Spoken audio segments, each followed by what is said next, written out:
Happy Monday, everybody. A little nippy for some spots this morning, anything from teens to low 30s. It varies quite a bit, but maybe a little frost to scrape off the windshield. There is not much cloud cover at all. In fact, you see everything moving from northwest to southeast, and we got a pretty good lane of clear upstream from us. Now, there is some very limited high-level moisture, but the main storm system, and this is the one that brought the tornadoes to central Tennessee this weekend, that's moving off the coast, and not much else going on in the country right now. There is a weak front situated to our northeast, or northwest rather, but that's not really going to have much impact at all. In fact, should dissipate. High pressure to our southeast, so that means for us today, we'll see a southwest wind and a nice little warm-up compared to yesterday. The next front dropping southeast. Remember how the clouds were moving? Northwest to southeast, that's the upper level pattern, and so it's going to push this front south.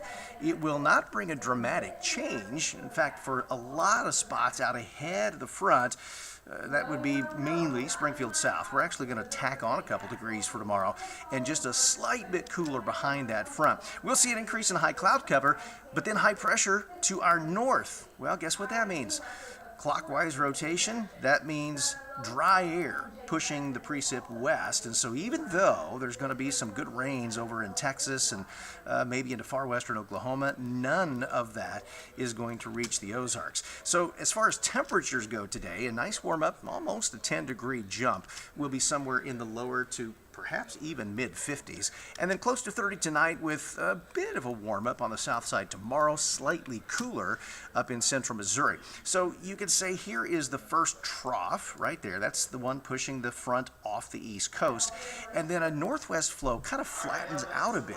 We'll see low pressure develop in Utah by Wednesday, but then it is forecast to drop southeast with a ridge developing over the top of that. So the main jet comes up here and kind of draw it over the banner with a slight southern branch, but the upper low on all of those models is forecast to drop toward the Gulf of Mexico, and with dry air in place already, we just don't have much of a hope for rain.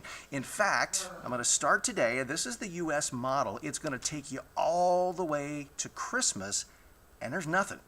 So my job is going to be pretty easy the next 2 weeks in a sense that we don't have any storm systems that look to bring us moisture. That's the bad thing.